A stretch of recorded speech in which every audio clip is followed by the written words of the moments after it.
Have we started yet?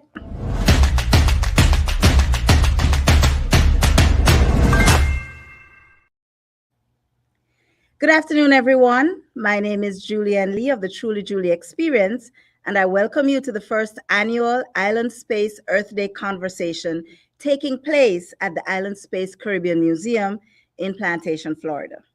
Now, the museum is dedicated to providing programming that is not only entertaining, but that also educates the general public about the Caribbean. And one issue that is relevant to daily life in the Caribbean is the impact of climate change on its islands. And since April 22nd is Earth Day, it's only fitting to have a conversation about it. Now, just some info on its origins. The first Earth Day was established in the United States of America on April 22nd, 1970. It was launched to raise public awareness about environmental issues that were happening at the time, such as toxic smoke being emitted in the air by factories and their toxic waste being dumped in the sea or nearby streams. Now, on the first Earth Day, there was no government agency or legal or regulatory process in place to protect the environment. Now, in 2025, which is 55 years later, Earth Day is recognized globally, with many countries doing multiple activities such as beach cleanups, tree planting, and other environmentally friendly activities on that day. Now, today, I will be speaking with Professor Rosalea Hamilton and Talya Mohammed, who are both from the Caribbean Philanthropic Alliance Foundation. So I'm just going to give a little background on each of my guests. Professor Hamilton is a founding director of the Institute of Law and Economics. Over the past 30 years, she has given voice to the voiceless through her academic writings and advocacy to support micro, small, and medium-sized enterprises, eliminate gender-based violence, build climate resilience, protect human rights, and improve good governance, especially through constitutional reform. She's currently CEO of the Lasco Chin Foundation and the chair of the Caribbean Philanthropic Alliance. Talya Mohammed boasts over 2 decades of dynamic expertise in environmental science, compliance, and natural resource management. She narrowed her focus on climate and sustainability policy and projects in 2017.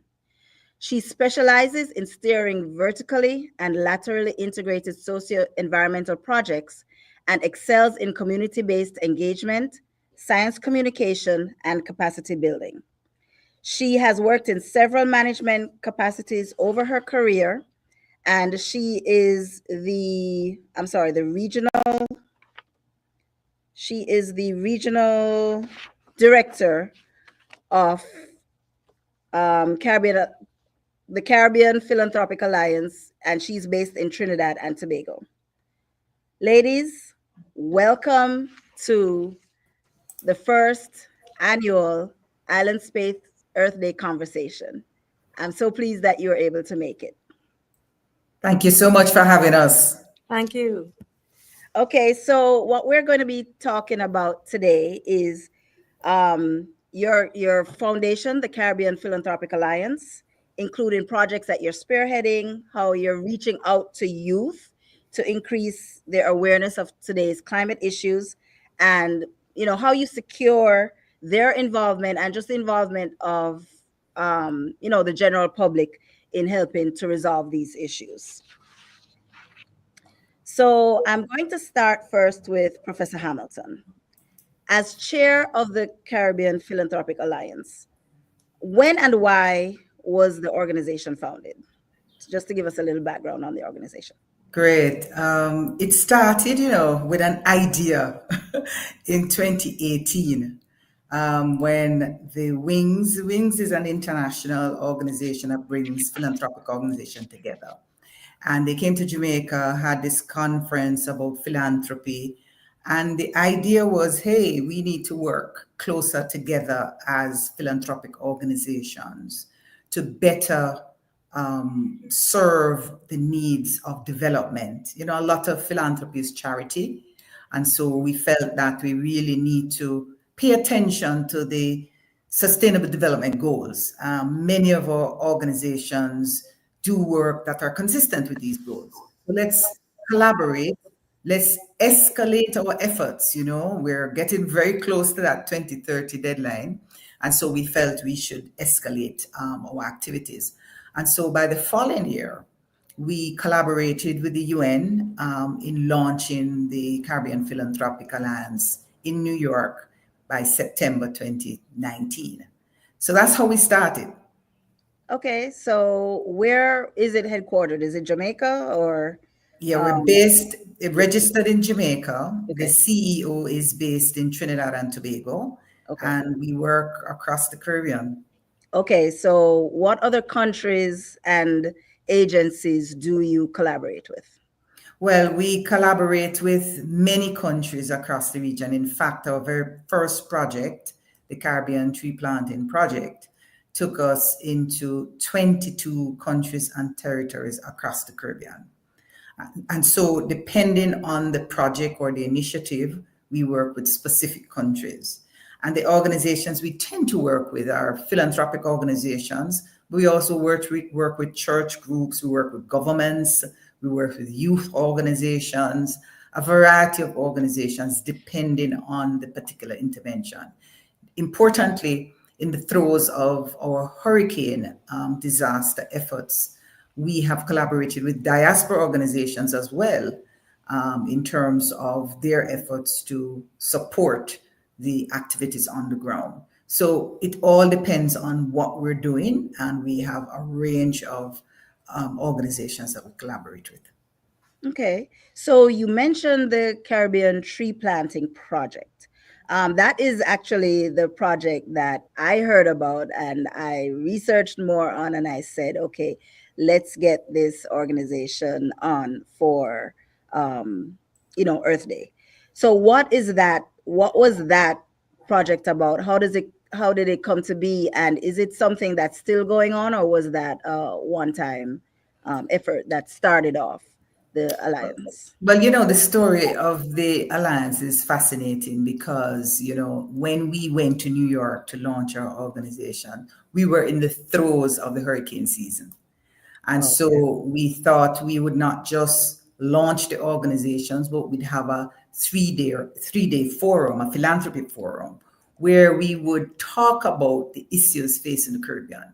We had a video on the Paradise in Peril, and that was a video about the hurricanes in the region and the devastating impact. We talked about the core development challenges, and of course, the climate crisis was very much part of that.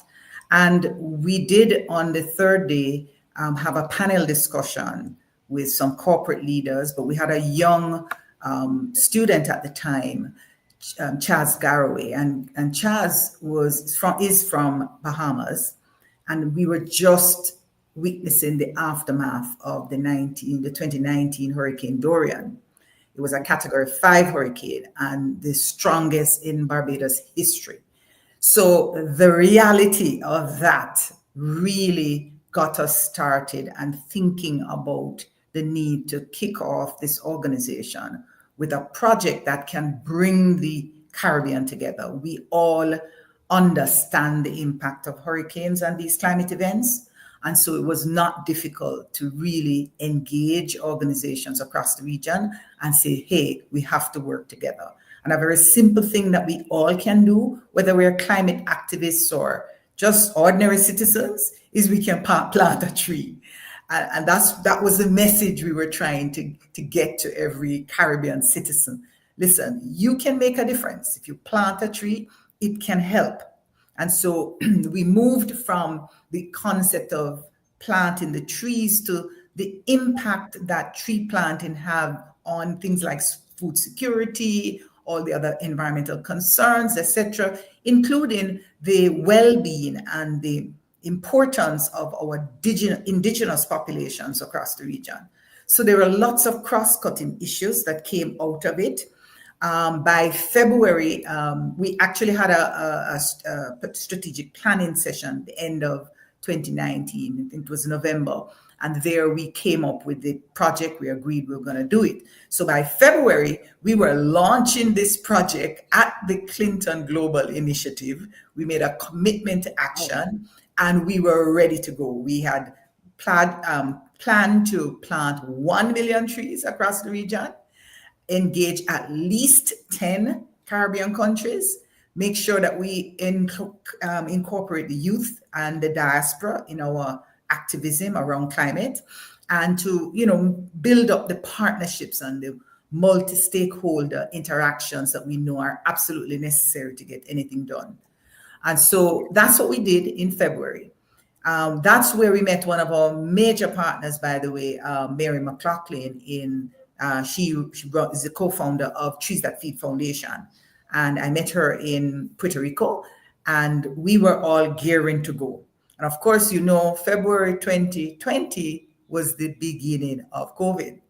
So the COVID pandemic really disrupted our plans, but it really didn't stop us. And so we kept going. By June into September, there around, we had a competition.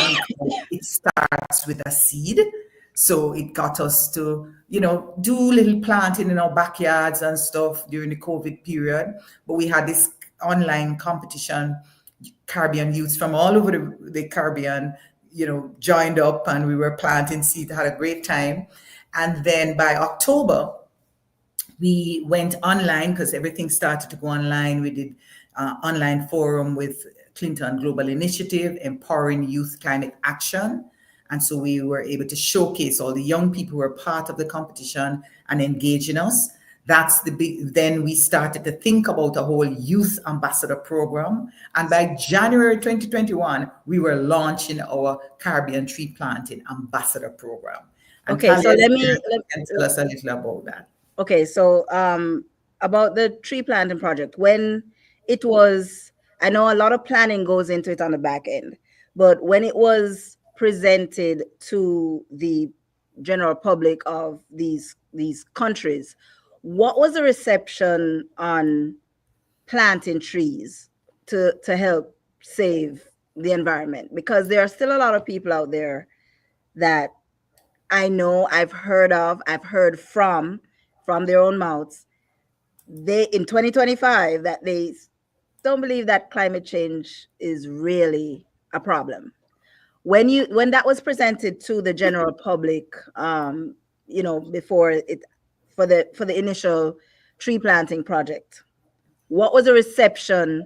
Did you have to do a lot of education and awareness campaigns before, for it to get for the public to accept it, or did it just it was fairly easy. It was fairly easy because remember, we're not just planting trees for this thing we call climate change, whether you believe it or not. And for most of us in the Caribbean, we understand it because we feel it every hurricane season.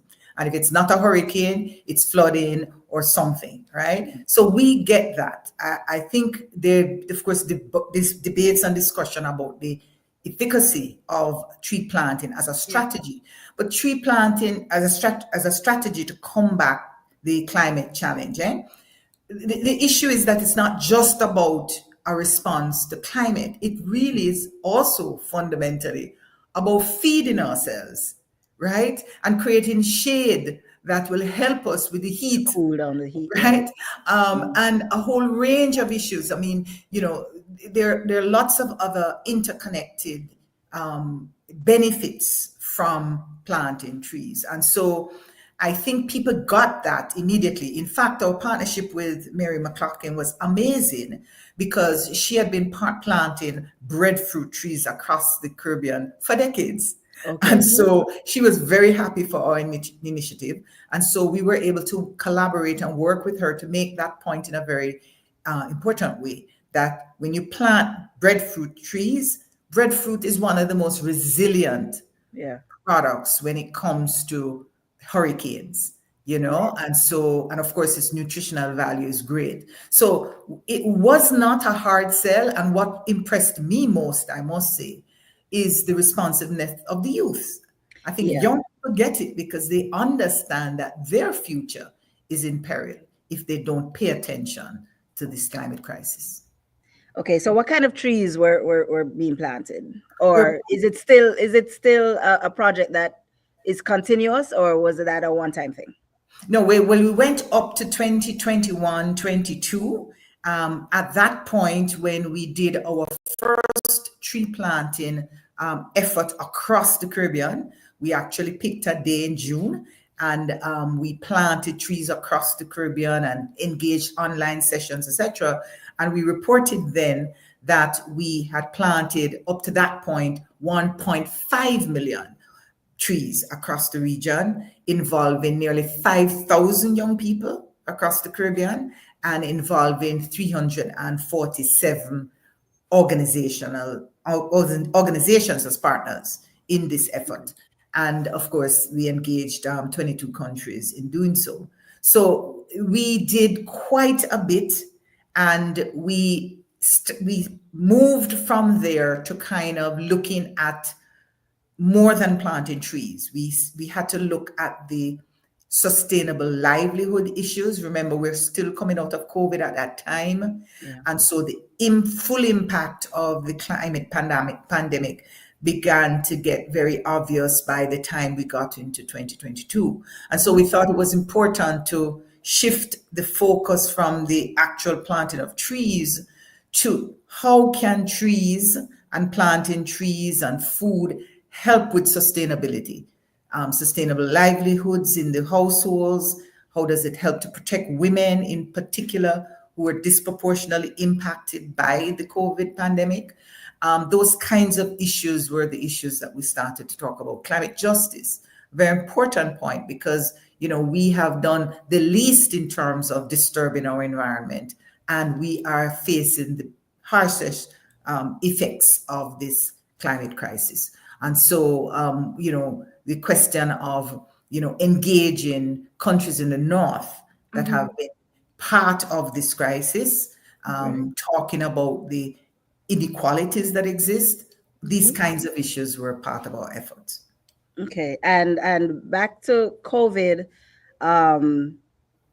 one question that I personally had is, how did the shutting down, basically there were 3 months of COVID that when the world was either shut down to just minimal activity, regarding like transportation, airlines, cruises and things like that, people not out as much in the parks and things like that. Was there some kind of for like parks and environments and trees and all of that, was there some kind of benefit from not having so many people out doing what they were normally doing?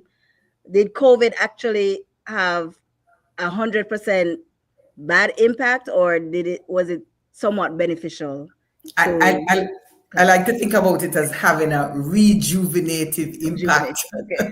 I mean, you just had to walk around and things look greener, Yes. And so, yeah, the minimizing all of the carbon in the atmosphere and all the other things that humans do to pollute the environment, that was minimized. And I think we saw it immediately.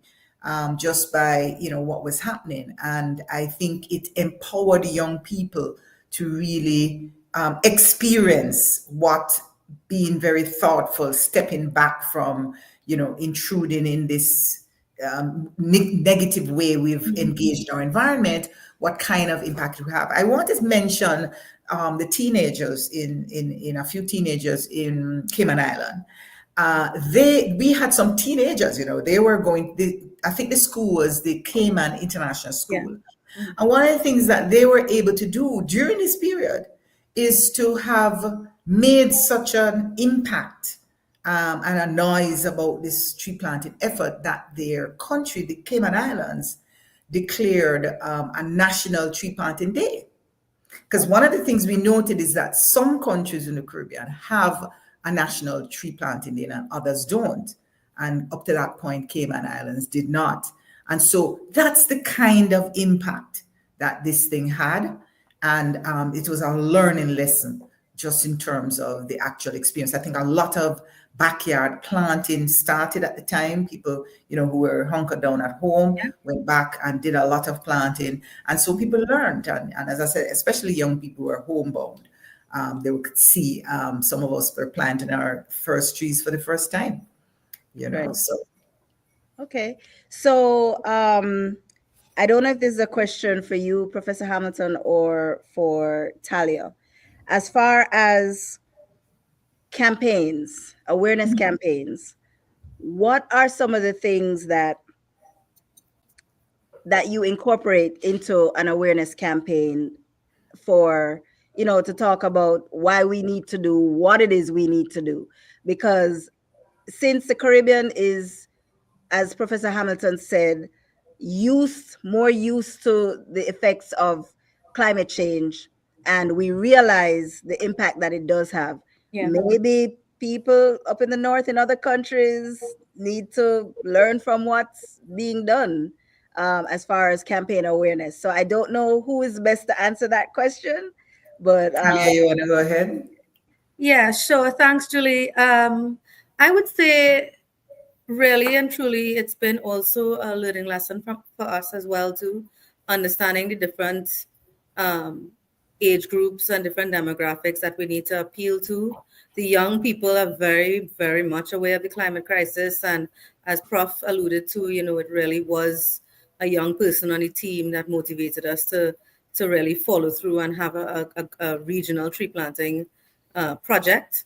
But we did tackle it very much so by understanding the different age groups and figuring out what we needed to do. So we did a partnership with ABBA at one point.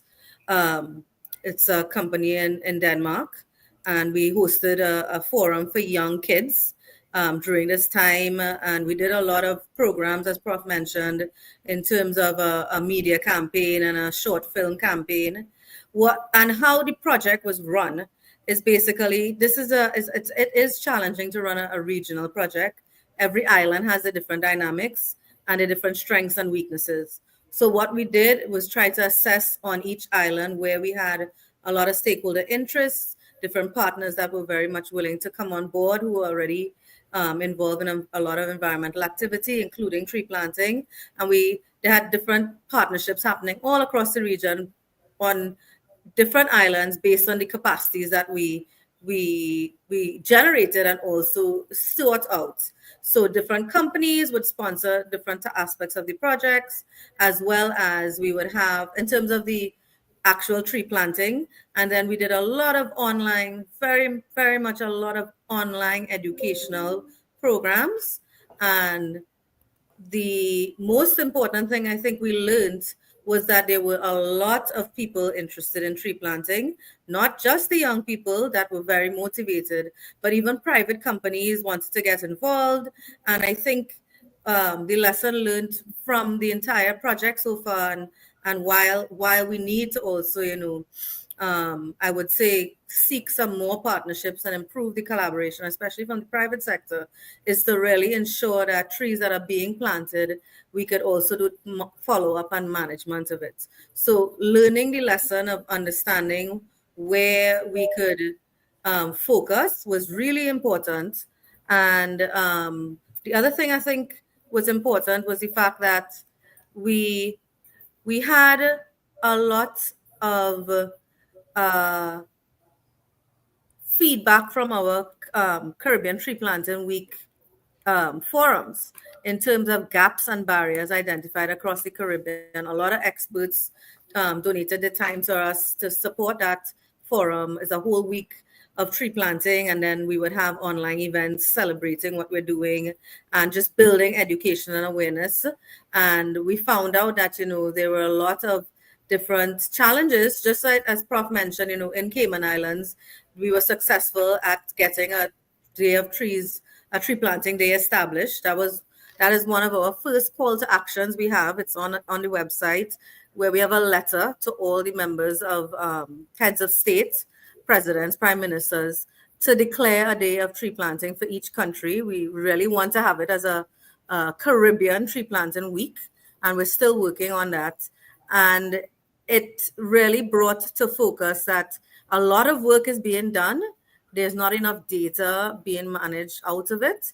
And then we need support to also do follow-ups to make sure the trees are alive, and we have a monitoring evaluation program associated with it. So I would say it was a very good project to learn and to grow from. And Professor mentioned something about, it's not just tree planting. We had three main focuses with the tree planting project. Food security is a very important one because, as you know, the Caribbean is it's growing in food insecurity a bit. We have a huge food imports that come to the Caribbean. So that was our main focus, and Mary McLaughlin was a strong partner for that. But watershed and soil management and coastal zone is also an important part. And we discovered so many experts in the region that were very concerned about our mangroves and our mangrove systems that are being depleted due to development and climate impacts. And then, of course, carbon sequestration. Everybody knows when you plant a tree, it takes in carbon from the environment and it gives out oxygen. And those three things are very important as well too. So both the governments and the private sector, especially carbon sequestration, as we move into the green economy, and those types of conversations are happening. So I would say we really had a strong targeted approach in the beginning. Let's get trees in the ground, but we really learned from all the other experts that are doing it in the field and experts on our team. And so far, it's just about propagating it and getting more support for it. Okay, you mentioned that you did was it workshops, or you did campaigns to youth and to people of all ages. How young were some of the youth that we're talking about here? Because you said really young children. I'm just curious. Really young children. That forum we hosted with ABBA was targeted at preschoolers and like primary school. And we all experienced the COVID-19 shutdown, and there was not much schools having classes. Things went online, but we did get permission in Trinidad and a couple other islands to go into schools and do some tree planting with small groups. So I would say we did primary schools level as well as some secondary school level. And the forums, the Save a Seed campaign was geared towards getting very young children involved into understanding what's important to save seeds and encourage mommy and daddy not to throw away all the seeds when they're peeling the vegetables, and to plant and germinate seeds, because seeds are what grows food and grows trees. And I have to say, when as Prof mentioned, a lot of people started to pay attention because of the shutdown to food and food security and access to food. And there was a number of projects also being launched and campaigns on just backyard gardening and food security and growing food. So the project also not just focused on trees, but we started to focus a lot on food and even short-term crops, and the importance of even like food forestry and food and having an approach to planting food with not just trees, but having short crops, I guess, interspersed between your trees and things like that, and encouraging farmers to do that. In Trinidad, we did when we were coming out of the pandemic, we did some work with some farming groups. And I know in Haiti, all the small island, smallholder farmers was very instrumental to getting those trees planted. A majority of the trees from the 1.5, I believe it was close to about 800,000 of them were interspersed between Haiti and Bahamas. And it was a lot of farmers helping. And having the farmers on board was also instrumental as a demographic. I have to say that as well too. And getting them to understand the importance of maybe going back to a little bit of the traditional way that they would manage their farmland. One of the projects we did in Cuba in Trinidad, we encouraged some farmers to put up moringa as well too along the periphery of their plots. and get them to understand that you could still plant your short crops and have space for some trees on your land. So it really was a project that was, as we grew and we got more people to come on board and more collaboration, you have to hear about what other people also are interested in. And we started to really understand that whilst the trees are important, food is very important to everybody. And that's why we really started to focus on food security as well too under the project. Okay. If I may, Julie, I just want to add, Talya mentioned the Smallholder Farmers Alliance in Haiti, very important group. And what is interesting is how they engaged the tree planting, because they did it through a tree currency project where as they planted trees, they got credits and they were able to take that credit and turn it into agricultural equipment and tools and so on that they needed. So there's a kind of incentive built into that. But also importantly, it facilitated them meeting their needs to be able to plant more trees. Right. So it really does work. So to your point about how the strategies for engagement and building awareness and so on, once the engagement is relevant to what people are trying to do, then it's a very easy sell. Okay. So I know, jumping off trees a little bit, right? I know that when it comes to climate issues, climate resilience, there are two buzz phrases that are constantly being thrown around, right? Mm-hmm. And they are zero waste and circular economy. Yeah. Now, with those words, phrases always being spoken about, how do they figure in to what it is that the foundation is doing?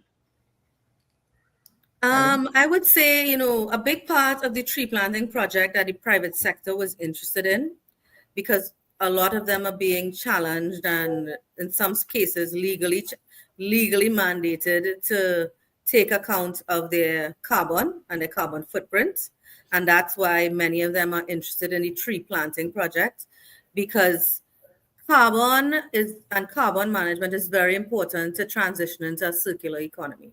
And the circular economy is a buzzword right now. It's the same way that they had a lot of buzzwords post-COVID. Could you just give a little definition, a one-liner on what the circular economy is? So the circular economy basically has a lot to do with ensuring that resources are not wasted.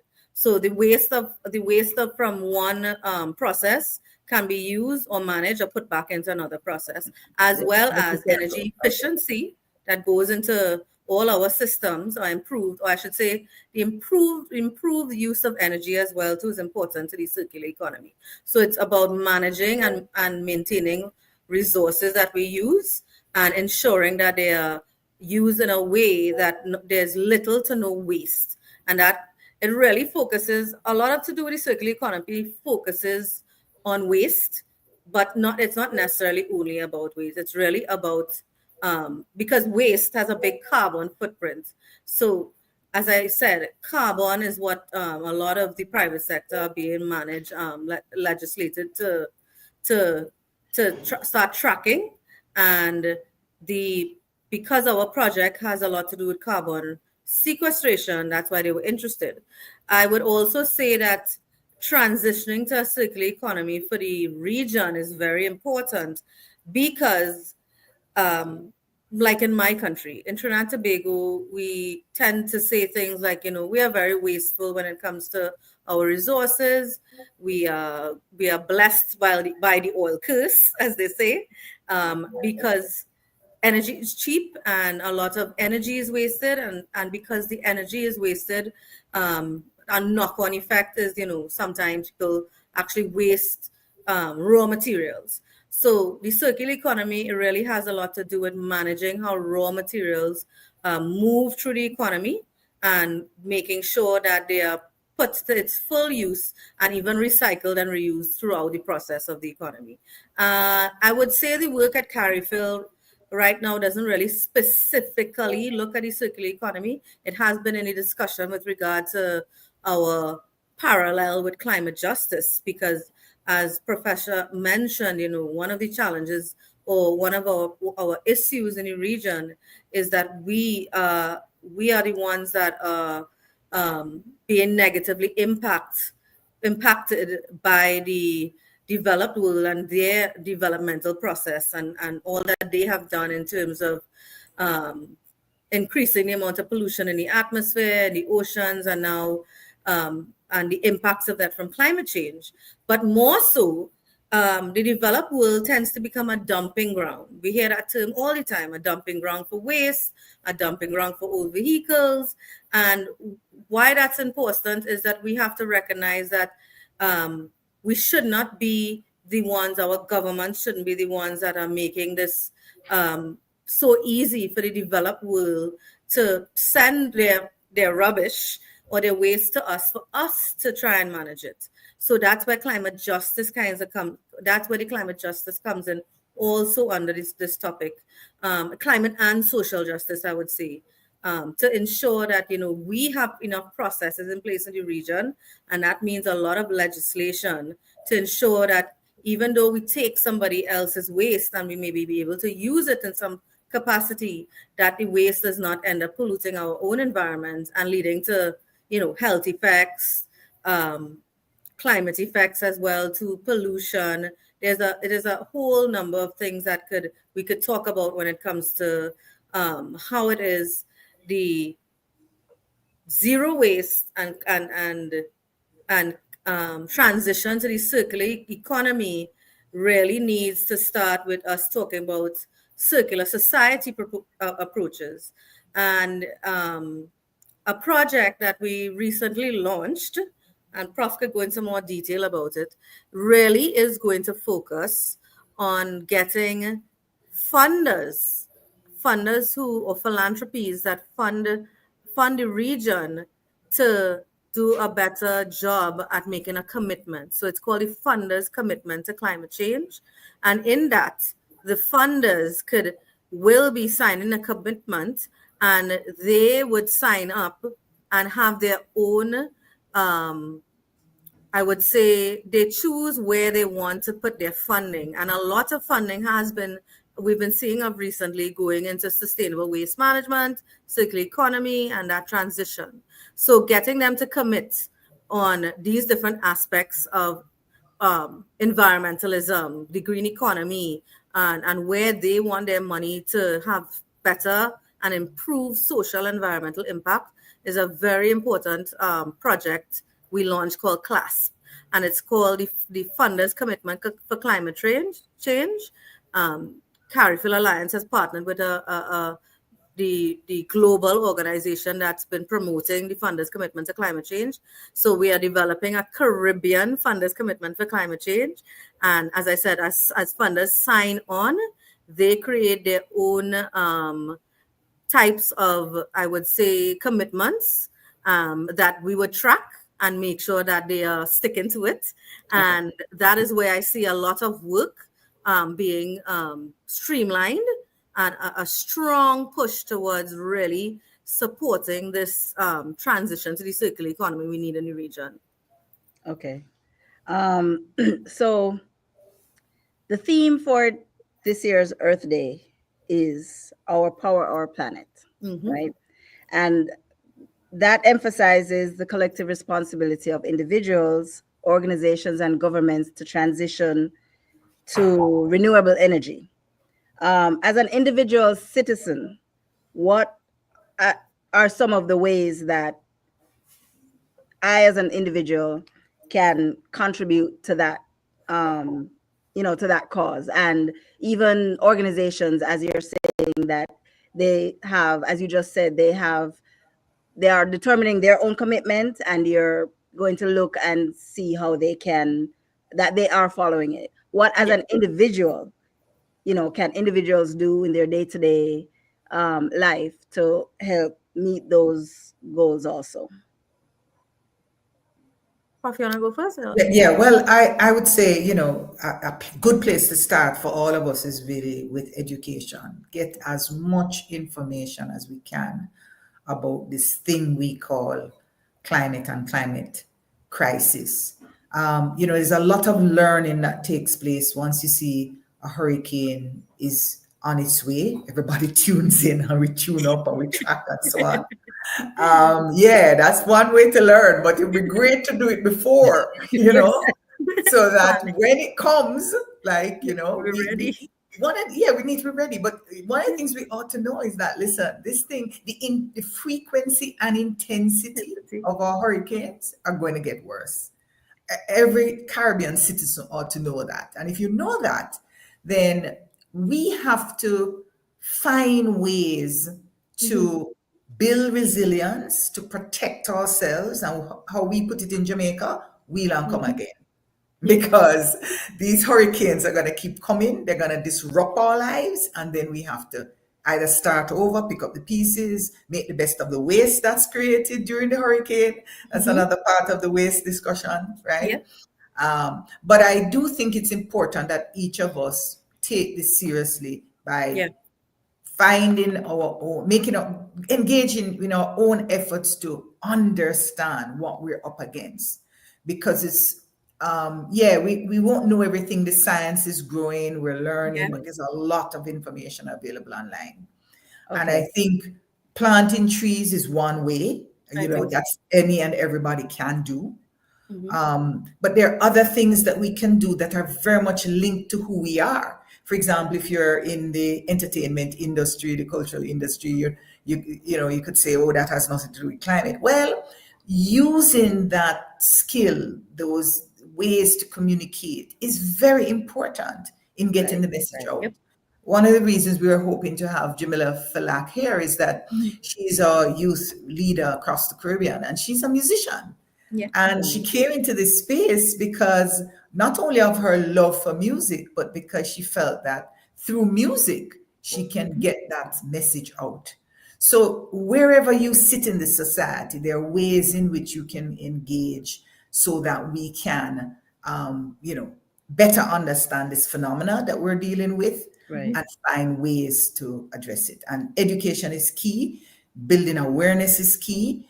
Engaging proactively in a range of activities that can protect us before the hurricane comes, as well as strategies to engage and to really respond after the hurricane. One of the things we did, I'll say very quickly, in the Lascaux Chin Foundation, I'm CEO of the Lascaux Chin Foundation, is that this last hurricane burial, we thought, wow, let's do more. Because typically we would respond with relief packages and so on to help people who are displaced. And we made sure that, young women and children who, most vulnerable can be helped. And we make sure that there are, sanitary napkins and stuff like that in these packages. But we really felt as a foundation that we needed to do more. And so we rolled out a pilot project. We're calling it a kind of MSME climate response initiative, where what we're trying to do is to help these corner shops and businesses, target them and assist them in the recovery process. And it has an important impact for community in several ways. One, in the case of cook shops, it helps people to be fed very easily. You can get a hot meal if your corner shop or cook shop has a cup of soup or something. So we try to get those cook shops up and running quickly so they can help to feed the community. But also, personal, these corner shops can help to bring these products to their communities very quickly. And importantly, it begins to build back the livelihoods of people in communities who depend on these commercial activities. So is it that there would be some kind of directory that these, the corner shops, that you'd get them in a directory, and so if anything happens, then people would know where to go? Or Yes, those are some of the initiatives that we are emerging. In fact, in the throes of the Hurricane Beryl, we collaborated with a women's organization, MWM, and they were able to put in the packages a list of places to go, especially for women who are facing gender-based violence in the throes of this hurricane, right? And the aftermath of a hurricane. And we know that when people, in those vulnerable situations, women, especially children, young girls, are most vulnerable. So we were able to do that. So we worked with a church organization, the New Testament Church of God, and they were very, very, very helpful in finding these corner shops that were most devastated, being our ears on the ground, so to speak. And so again, it reinforces the importance of collaboration and partnerships. We can't do it alone. So was To collaborate to be able to have more impact. So was that done just in Jamaica? I know that because Hurricane Beryl hit Jamaica, but it also hit some other islands much harder, like St. Vincent and Grenada. Okay, so those were the some of the steps that were being taken wherever Beryl had hit. Well, what we did, we tried to pilot it, and we've been sharing our findings and our experience with others, that in the next hurricane, a similar initiative could be had in different parts of the Caribbean. Again, this is where we need collaboration and help, because as a foundation, we were able to do it, albeit at a small scale, but other organizations on the ground who are not linked to a corporation like the LASCO affiliated group of companies that fund us would find it much more challenging to do it. Through the Caribbean Philanthropic Alliance, we can act as an intermediary. And if there are listeners who want to collaborate with us in rolling out this kind of initiative in our next hurricane season, we certainly would be willing and able to find collaborators on the ground who can roll out such an initiative. We found it very impactful. The businesses were overwhelmed. Some of them got actual cash to start up a business or restart the business, especially the young people. We targeted them and they were able to get money. And many of them were able to pick up their lives fairly quickly. Some we found were still devastated after 6 months. Yeah. Okay. So you spoke about some of like that pilot project and a couple other projects, but what are some of the events and projects in the works for the foundation? Like what's coming up, what activities? I know Earth Day is one day, but we don't always do everything just one day, right? Because one day is not gonna help just the other 364, 65 days, right? So what are some of the other projects and events? I don't know if you have conferences or anything like that coming up where people are able to attend, go online or something, resources, to help in this awareness and letting people know what they can do to help. Well, we're going to be rolling out the first Caribbean Philanthropy Forum in the region in October of this year. I want to say that the first Caribbean Philanthropy Forum we had was in New York when we launched, right? Okay. But this is the second forum that we're going to have, and the first in the Caribbean. And it will be held in Jamaica, and it will be a great opportunity for philanthropic organizations to come together, including those that want to fund climate and help us with this climate challenge. I think everybody knows now that the funding pipeline to the region is now cut with the changes that are taking place across the world. But of course, the USAID organization that's no longer providing the kind of funding that they used to. And so we have to look to other sources of philanthropy and, of course, corporate support to help to create that kind of ecosystem that can help all of us to better respond to climate and to address the range of developmental needs that we are now tasked to address. So that's something that I want to shout out. Could you give the dates again for It's that? October the 23rd to the 24th in Jamaica this Uh-huh. year. And you can go online. The details are going to begin to be uploaded very shortly. So just keep going to our website and you'll see the information. There are a couple of things that we want to do, 3 core objectives: to strengthen the regional philanthropic arrangement and that ecosystem so we can be stronger together, to promote the collaboration and the projects, showcasing some of the initiatives that we've been doing, and of course, very importantly, to advocate for the policy changes and a number of specific initiatives that we think we need in order to help us in the philanthropic world, but particularly helping us with our climate challenge. So speaking about policy enactment, in the Caribbean, there's I guess, an impression that everything moves either slowly or none at all. How easy is it to get policy around climate change enacted? Yeah, very, very, very difficult. Let me say, I'll just say quickly some of the work we're trying to do. We feel that the work that I'm doing in Jamaica around the constitutional reform is very, very important, because part of that discussion we feel must include community empowerment and the policies that must be driven by the community perspectives about what they need to build resilience and to find innovative solutions to climate is key. And I put it this way, it's a life and death issue. If we sit back with the kind of highly centralized approach to governance and wait for people at the top to find all the answers, we are going to limit our capacity to be effective in this climate crisis.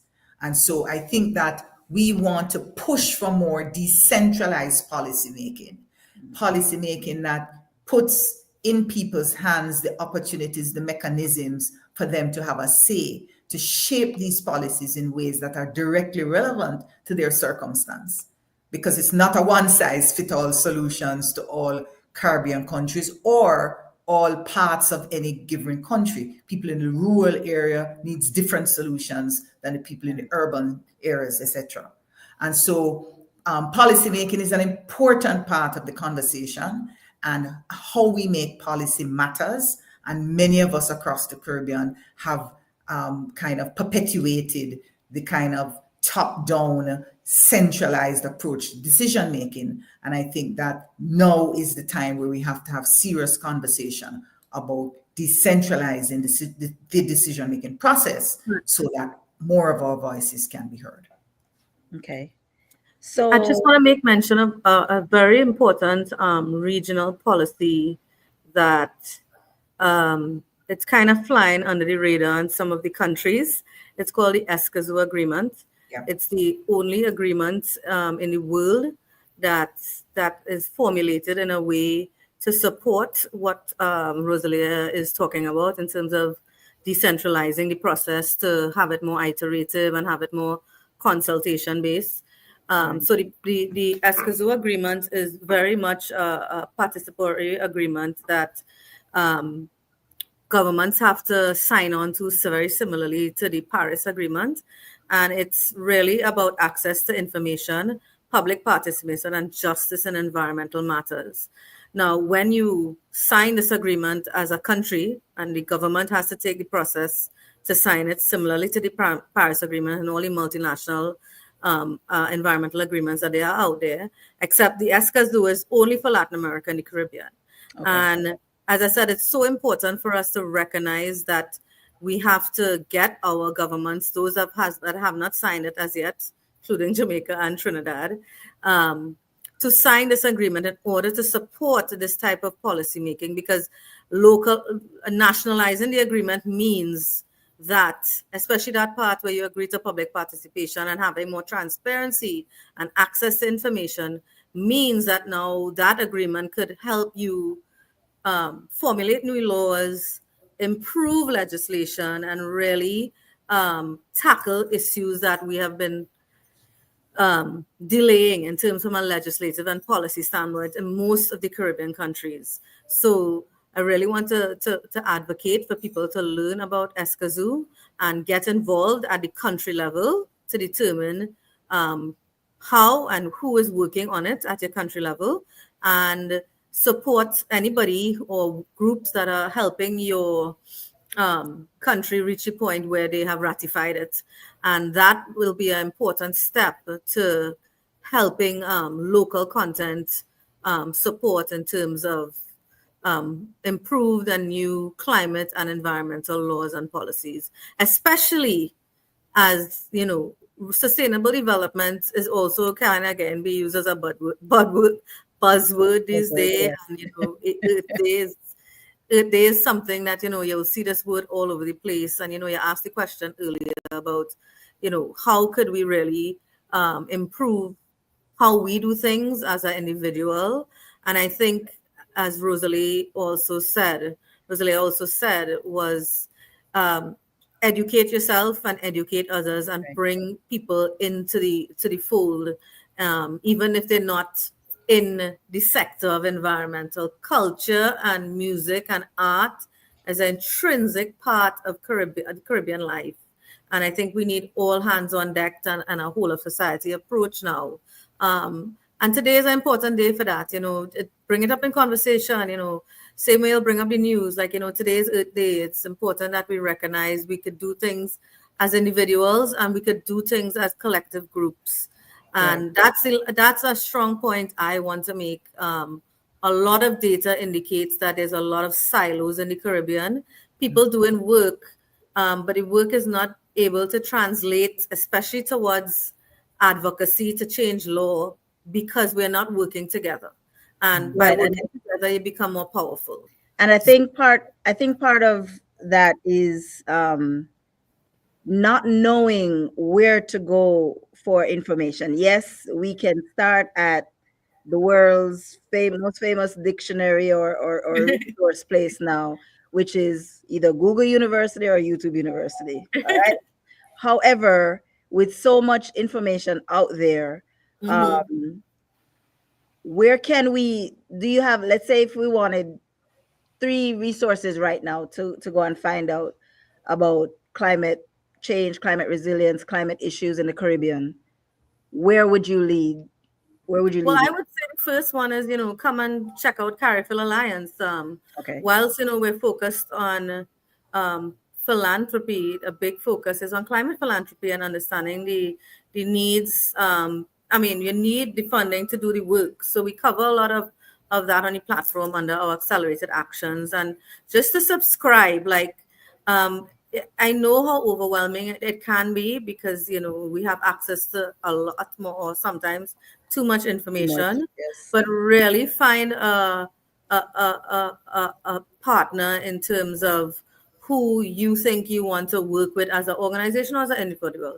We are very much, you know, in a membership drive right now at Caribbean. It's not hard to become a member. You could just go on the website, and they have different categories, especially for individuals to join as change makers. There's no charge and those types of things. And that way, when you subscribe, you get in touch and you keep in touch with what's going on. I would say another organization that's very important work being done in the region is Canary. They're based in Trinidad, but they do work all over the region. And Caribbean has been, you know, has been partnering with Canary and another organization called the Prof Foundation. They do work across the region. These are strong partners that we are building relationship with. And on the ground in each country, volunteer. Like, I don't know about in terms of the numbers for the rest of the Caribbean, but in Trinidad, we have close to 10,000 registered NGOs. And about 3/4 or half of them are environmental and community-based organizations. So I don't think there's a lack. I think, as you mentioned, sometimes it may be overwhelming, but okay, so we can just start with Caribbean Philanthropic Alliance, and then we can, you know, that's the door. or the Yeah. window to go to. It is Absolutely. because our job is And that. we'll put you in the right direction. One that you Yeah. need to quickly want to mention is SEDIMA, the Yeah. Caribbean Yeah. Disaster Emergency Management Agency. So we'll find the connections, whatever the Okay. issues are, and we'll put We'll you in just touch. go to Caribbean Alliance and okay. Absolutely. So in winding down, for each of you, what one or two thoughts that you want to leave with the viewers? But before you do that, there is a question that came up that was submitted that I think is important to be answered. Is what sustainability initiatives does your organization invest in? Well, I can, my quick answer is what I described earlier. Yeah. We have been doing this particular pilot project, and that's something we have invested in and will continue. It's part of an entrepreneurship program that we've done. So what we did was to, in that climate response, bring our technical and training and financial capacity that we provide for entrepreneurs to these entrepreneurs in the context of climate. So that's where we've done quite a bit of investment, and we do a lot of work in education. So we are very vested in the climate issues. And I would say it's for like a very important role Carifil is playing in the region when it comes to sustainability is sustaining our funding. For far too long, we have had millions, if not billions of dollars invested in our Caribbean islands, sometimes through government entities, sometimes directly through nonprofit.